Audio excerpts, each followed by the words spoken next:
Good morning students. In last lecture we have discussed about the properties of particles of matter as well as the three states of matter: solid, liquid and gas.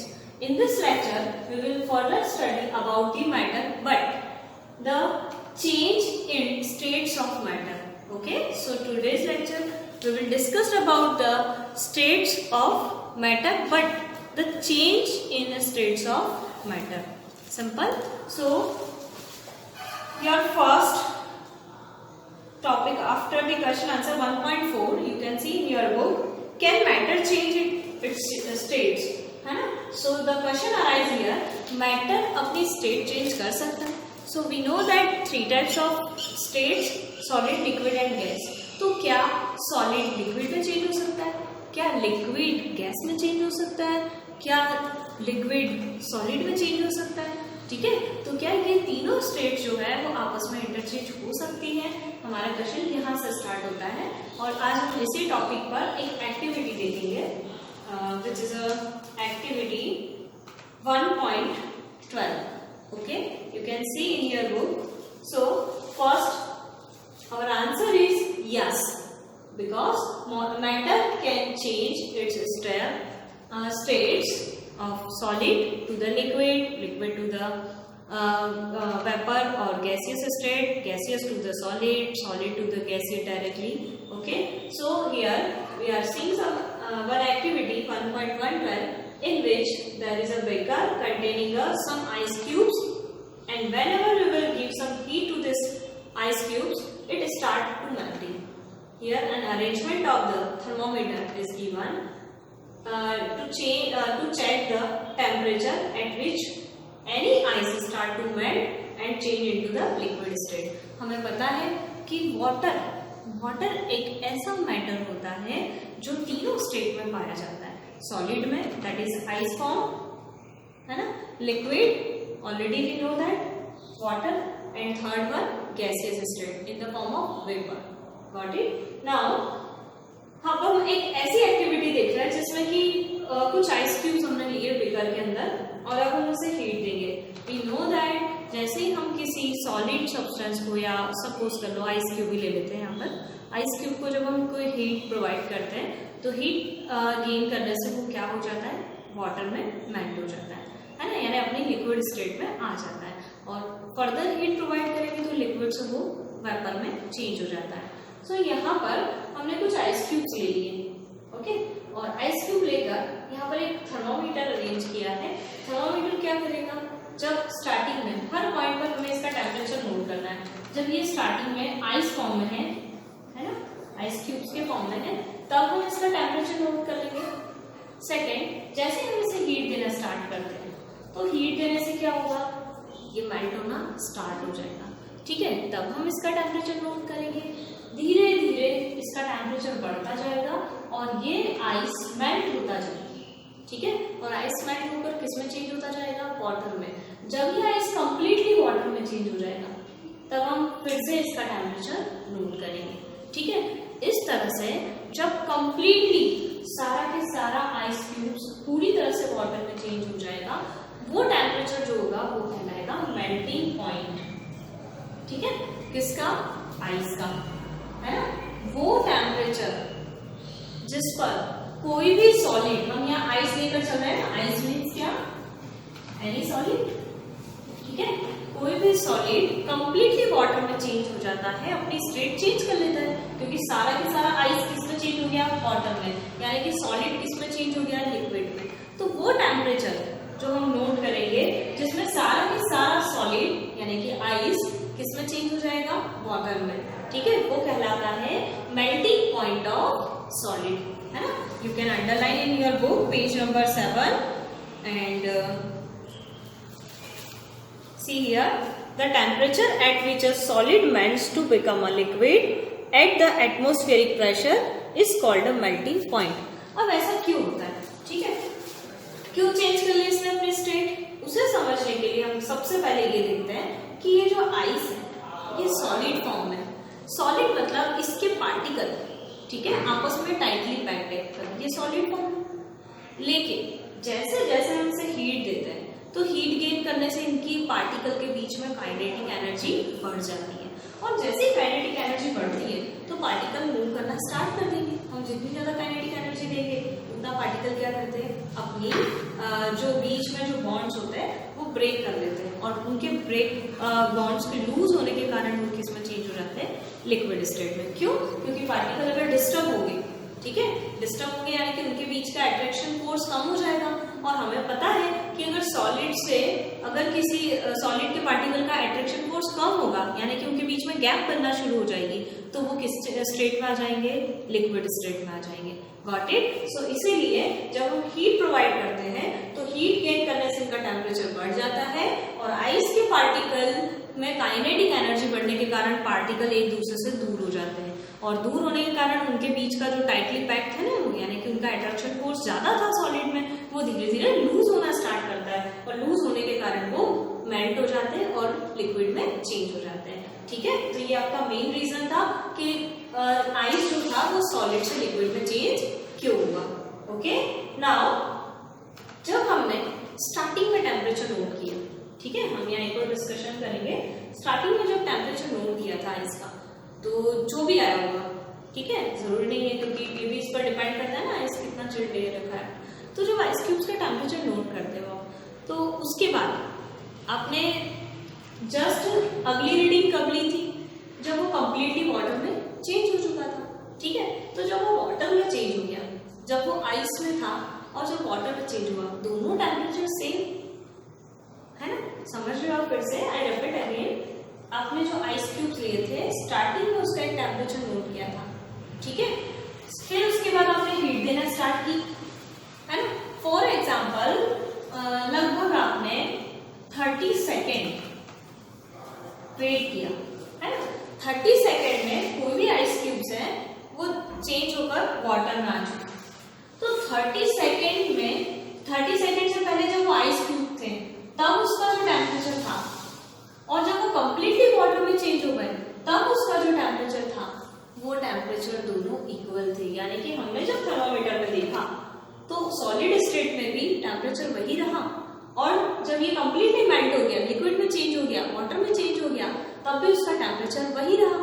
यानी कि आपने 30 second तक इनकी state जब change हुई थी तब तक आपने जो हीट दी थी वो हीट तो हमारे थर्मामीटर में नोट ही नहीं हुई।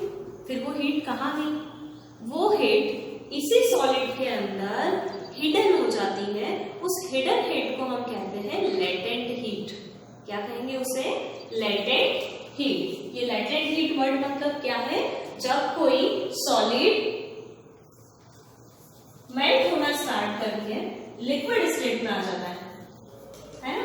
तो सॉलिड स्टेट की स्टार्टिंग में, ठीक है, से लेकर जो टेम्परेचर नोट हुआ है और लिक्विड बनने तक जो टेम्परेचर नोट हुआ है, दोनों आपस में क्या होते हैं? इक्वल होते हैं। ठीक है, उस बीच में जितनी हीट हम इस सॉलिड को लिक्विड से चेंज होने के लिए देते हैं, वो सारी हीट कहाँ अपीयर होती है? सॉलिड के अंदर हिडन हो जाती है, छुप जाती है।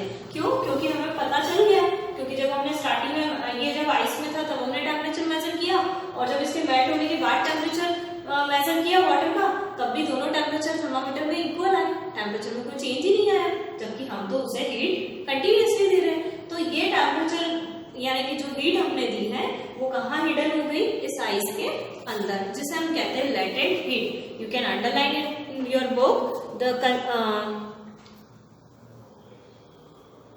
The heat energy is absorbed by ice without showing any rise in temperature. यानी जितनी हीट एनर्जी है ना, वो आइस के थ्रू शो की जा रही है जब उसके टेम्परेचर में कोई चेंज नहीं आ रहा।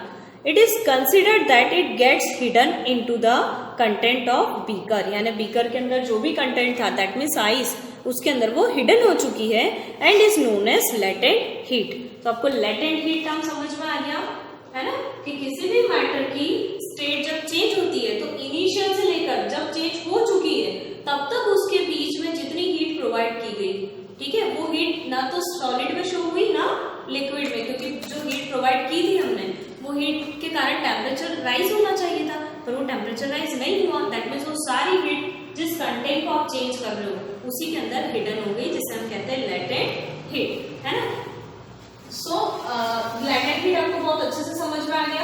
अब आप देखो जब वाटर मेल्ट होता है ना, तो जब वो आइस से जब आइस मेल्ट हुआ तो आइस से वाटर बनने तक जिस टेम्परेचर को उसने अटेन किया वो टेम्परेचर था 273.16 केल्विन। ये आइस का मेल्टिंग पॉइंट है, यानी कि इस टेम्परेचर पर आकर आइस कंप्लीटली वाटर में चेंज हो गया। उसे हम क्या कहते हैं? Melting point of ice. That means the temperature at which any solid change from its state from solid to the liquid, that is called melting point of that solid, है ना? And for the ice, the melting point is 273.16 Kelvin. Okay, so you will see the two parameters measurement of temperature. First one degree Celsius and second one Kelvin. Whenever you will change the degree Celsius temperature from degree Celsius to the Kelvin, you will add a plus 273, है ना? आपको जब degree Celsius से kelvin में change करना है तो आप क्या करोगे? Plus 273. Suppose that your temperature is 100 degree Celsius. Now, whenever you want to change it in the Kelvin form, so you will add 273. So, whenever your temperature is 100 degree Celsius, so in Kelvin form it will be 373 Kelvin. Got it? So now we will discuss some state change in some states of matter from solid, liquid and gaseous. Whenever we will change the solid state into liquid form, so we know that it required a heat. Got it? And whenever we will give some more heat to the liquid state, it will change in the form of vapor और gaseous state. Got it? यानी कि अगर ये ice cubes को heat energy देने से ये किस में चेंज हो गया? वाटर में चेंज हो गया। तो अब मैं इसे फर्दर और एनर्जी दूंगी, ठीक है? तो ये वाटर से किस में चेंज हो जाएगा? वेपर के फॉर्म में। यानी कि अब एक टेम्परेचर तो सॉलिड वाला मेजर हुआ था, एक टेम्परेचर लिक्विड वाला मेजर हुआ था। अब इसे फर्दर हीट देना स्टार्ट करती हूँ, तो जब ये स्टार्टिंग में मेल्ट हो चुका था, वाटर बन गया था, वो टेम्परेचर जो मैंने नोट किया था वो जो भी रहा हो, suppose that degree Celsius, x degree Celsius, ठीक है? जितना भी रहा हो I don't know, but x degree Celsius पर ये वाटर बन चुका था। अब मैं फर्दर इसे हीट दी है तो फिर क्या होगा? जब ये हीट लेगा तो ये धीरे धीरे इसका टेम्परेचर बढ़ता जाएगा और ये स्टार्ट हो जाएगा वेपर बनना, ठीक है? और जैसे ये वेपर बनना स्टार्ट हो जाता है, ठीक है, तो जब ये वाटर में चेंज हुआ था तब ये चिल्ड वाटर था, क्योंकि आइस से जस्ट चेंज ही हुआ था, तब ये चिल्ड वाटर था। लेकिन अब धीरे धीरे इसकी स्टेट टेम्परेचर बढ़ने के कारण वाटर क्या होता है? सबसे पहले आपको पता है ना, गर्म हो जाता है, हॉट वाटर में चेंज होगा, फिर हॉट वाटर से उसका क्या बनेगा? वेपर। तो जब ये वेपर में चेंज होना स्टार्ट होता है उस समय अगर हम इसका टेम्परेचर मेजर करेंगे तब भी वो मुझे इस लिक्विड स्टेट के बराबर मिलेगा। यानी कि ठंडा पानी यानी कि कोल्ड वाटर से लेकर इसके वेपर बनने तक जितनी भी हीट इसने गेन करी थी, है ना, क्योंकि स्टार्टिंग में तो ये कोल्ड वाटर था और फिर ये डायरेक्ट वेपर तो नहीं बन सकता, बीच में ये टेम्परेचर धीरे धीरे बढ़ा होगा, तो जितनी भी हीट उसने गेन की थी, ठीक है, वो हीट भी किस फॉर्म में हिडन हो गई? लेटेंट हीट के फॉर्म में। आया समझ में? यानी कि जब कोई लिक्विड भी गैसियस स्टेट में चेंज होता है तो लिक्विड का इनिशियल स्टेट से लेकर जब वो गैसियस स्टेट में चेंज हो रहा है तब तक दोनों टेम्परेचर इक्वल होंगे, यानी उस बीच में वो जितनी भी हीट गेन करता है वो सारी हीट उसके अंदर हिडन हो जाती है, छुप जाती है, जिसको हम कहते हैं लेटेंट हीट, ठीक है? तो लेटेंट हीट आप दोनों साइड से समझ सकते हो, सॉलिड से लिक्विड में भी और लिक्विड से सॉलिड में भी, ओके? लिक्विड से वेपर साइड में भी। Now whenever you want to change a solid state into liquid state, so you have to give a heat, and whenever you will change the liquid state into the gaseous state, so you have to give heat। यानी दोनों process में solid से liquid और liquid से gaseous state दोनों के लिए हमें क्या देना पड़ेगा? हीट गिवन, यानी कि हीट देना पड़ेगा।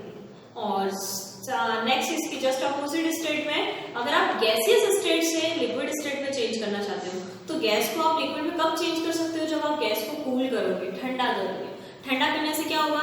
जैसे ही आप उसका टेम्परेचर कम करते हो, कूल करते हो उसे, तो उसके मॉलिक्यूल होते हैं वो एक दूसरे के पास पास आना शुरू हो जाते हैं और गैस के मॉलिक्यूल है ना, यानी कि जो पार्टिकल है वो सारे पास आना स्टार्ट हो जाएंगे तो उनका एट्रैक्शन फोर्स बढ़ जाएगा तो वो फिर से कौन सी स्टेट में आ जाएगा, लिक्विड स्टेट में। और जब आप लिक्विड को यानी कि मान लो कोई वाटर है, आप फ्रीज में रखते हो ना, फ्रीज में रखते हो तो फ्रीज का टेम्परेचर बहुत कम होता है, तो आप खुद देखते हो कि वाटर धीरे धीरे आइस में चेंज हो जाता है। क्यों?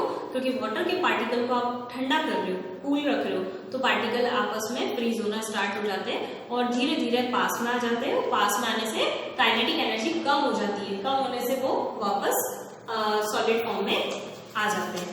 ओके, तो हमें इजीली समझ में आ गया कि हमें सॉलिड से वाटर लिक्विड और लिक्विड से गैसेस स्टेट पर जाना है तो दोनों ही स्टेप में हीट देना पड़ेगी। लेकिन अगर हमें उल्टा रिवर्स प्रोसेस करनी है, जैसे कि गैसेस मैटर से लिक्विड पे आना है और लिक्विड से सॉलिड पर आना है, तो हमें उसे कूल करना पड़ेगा, मतलब उसकी हीट लेना पड़ेगी।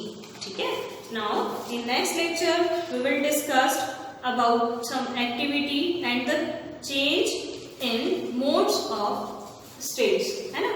अभी इसे और डिस्कस करेंगे हम लोग, जब स्टेट चेंज होती है मैटर की तो क्या होता है और उसे क्या कहते हैं। जैसे सॉलिड से लिक्विड चेंज हुआ, ठीक है, और सॉलिड से कोई भी लिक्विड में चेंज होना मेल्टिंग कहलाता है। तो वैसे सारी प्रोसेस 1 by